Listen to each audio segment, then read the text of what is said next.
National Guard, some 12,000 troops, has been activated, and private citizens have rushed to join the rescue effort, using their small boats to help pull people from submerged homes and vehicles.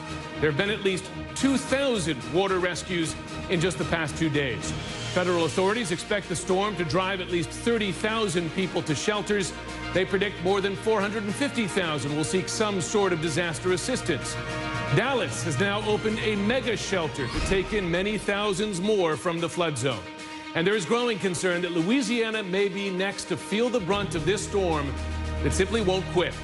President Trump will travel to Texas tomorrow, and Saturday he plans to go to Louisiana, for which he's also issued an emergency declaration. Of the flooding, he said, quote, "There has never been anything like it." He's just praised the efforts of emergency workers and neighbors helping neighbors.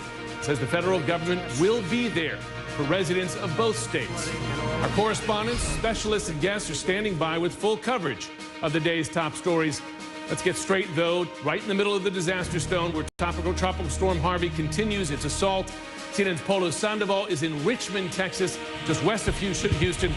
Polo, tell us how bad the situation is there now. Well, bad enough to really make authorities require that people leave the area near the Brazos River, which, by the way, Jim, usually flows about 100 yards from where I'm standing. Instead, though, that river slowly overflowing its banks. Authorities saying later today it will reach record levels.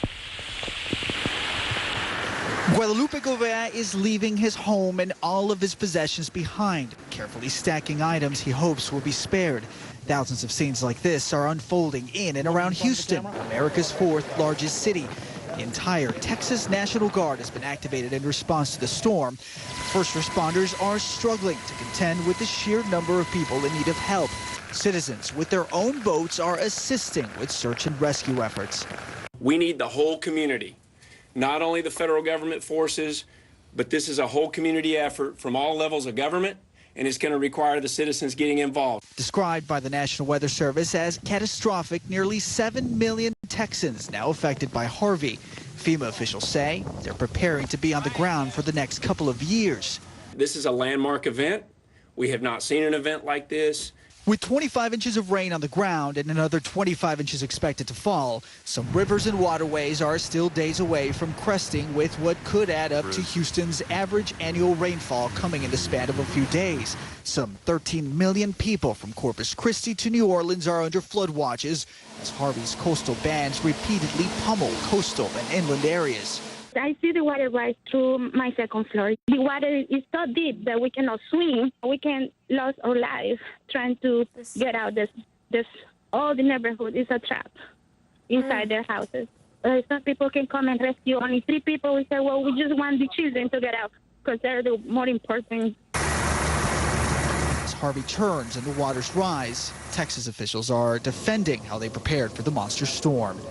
You literally cannot put 6.5 million people on the road. If you think the situation right now is bad, you give an order to evacuate, you are creating a nightmare. As far as the evacuation, now's not the time to second guess the decisions that were made. What's important is that everybody work together to ensure that we are going to first save lives. As Harvey drifts along the Gulf Coast, New Orleans, Baton Rouge, and surrounding areas are bracing for impact. In all likelihood, the worst is yet to come. I should tell you that the Brazos River, Jim, continues to rise. You see it right here. This is somebody's backyard. The owner of this home that's given us a chance to be here told us the last time the river made its way to his home, made it up to here at about 54 feet. This time it is expected to make it close to 59. So the individual who lives here has already packed up many of his belongings, will be staying far away from here. The county judge here, Jim, is concerned that the levees could potentially lead to some serious trouble as well, calling this an 800-year flood. Jim. Polo, those waters rise quickly. You stay safe there as well. Thanks very much. With authorities overwhelmed, private citizens are playing a big part in the rescue effort, using their small boats, even kayaks and canoes, to help bring trapped residents to safety. CNN's Brian Todd has been out on an airboat in a flooded Houston neighborhood today. Brian, we've been seeing you during the day. even take part in some of these rescues as you come across people. Tell us what you saw. Jim, extraordinary scenes in this neighborhood of Northeast Houston. I'll show you, over here to my left, some of the people who were rescued from some of these homes have taken shelter here at the convention center. We think, we're told up to maybe 5,000 people will be here by the end of the day. What we saw there in Northeast Houston was extraordinary. This was a neighborhood called the Lakewood neighborhood, a poor neighborhood in the northeast section of Houston. We were out with a private team of rescuers. A guy named Seth Roberts was leading them.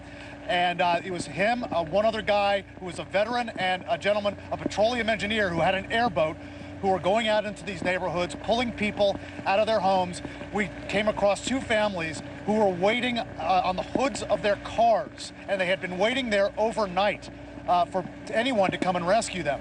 The guy I was with, Seth Roberts, said he tried to get to that neighborhood last night. It just got to be pitch black. They couldn't see anything. They had to quit late. They ventured out there and took us with them today. I spoke to a lady named Marilyn Rice and her daughter Lisa shortly after they were rescued on the boat. Take a listen.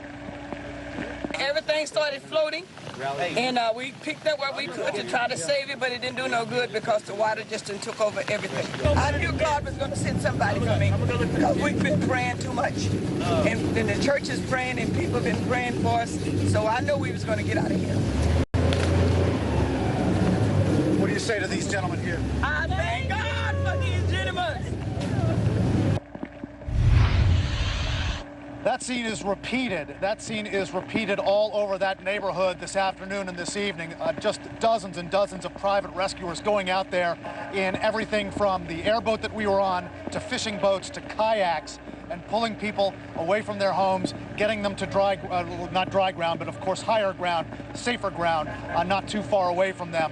What we were told by the Harris County Sheriff's Department is they're now telling people to hang towels outside their windows so that they can be identified. Don't just call in and give your address, because of course, in these conditions, addresses are very hard to find. Hang a large towel outside one of your windows so that they can come and find you. That's the kind of thing they're up against, Jim. Well, no question, Brian, and if you're doing rescues of other private citizens you get a sense of the authorities, emergency responders being overwhelmed. Brian, we're glad to have you there. Please stay safe as well. I want to get the latest forecast now from meteorologist Chad Myers. He's at the CNN Severe Weather Center. Chad, you and I spoke about this on the air on Friday. You said then, and we're seeing it play out, that the trouble with this storm is its staying power hanging over those areas. How much longer can we expect that to happen?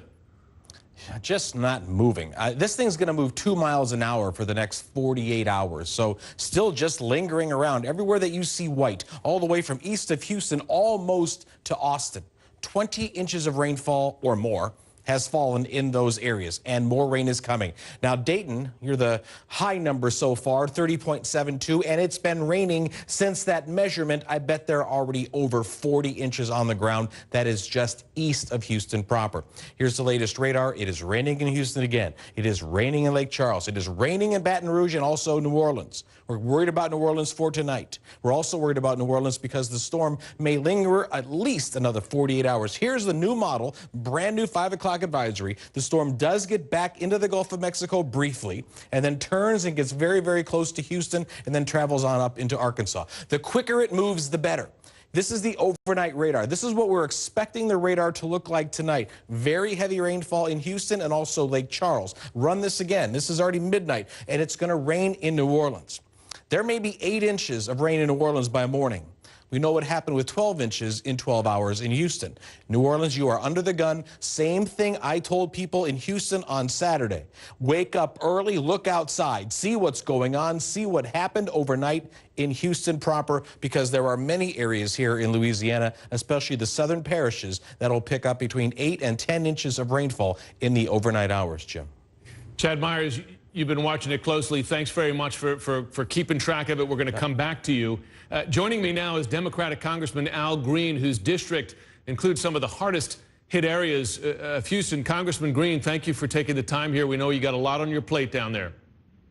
Thank you very much for having me. I greatly appreciate it. Let me ask you, please, I just want to ask you, if we can, to get a sense of the number of people in danger right now. I mean, we see our correspondent go out and they drive down flooded streets and they see people on the tops of houses sitting on their cars getting rescued, as we're watching in pictures here now. Do you have a sense of how many more people are in that dangerous situation? Well, thank you again. I'm out in this area known as Fort Bend, the area where we're about to have an experience that might be quite devastating if the Brazos River overflows. And we're talking about tens of thousands of people out here alone that are in harm's way. We are currently opening up a shelter and a school out here for people who have been required to evacuate areas that ordinarily have not flooded. This is a major catastrophe, and we've got to do all that we can as quickly as we can to get people out of harm's way. We're watching, you can't see this, of course, but we're watching live pictures now from Harris County, Texas, and you can see some first responders out there in their boats picking more people up. One difficulty we've heard is of folks having difficulty reaching 911, that 911, the emergency services are just overwhelmed. They've been resorting to Twitter, to putting white towels or blankets, hang them outside their homes. Are you confident that the emergency responders know where all the people are now who need help?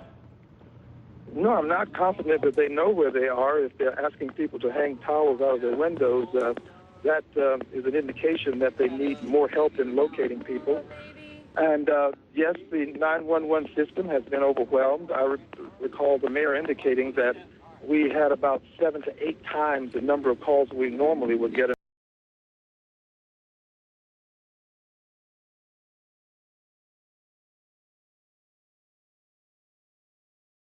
The amount of rain, but also constant rain, because constant rain, when you're near sea level, can cause these flood conditions to continue.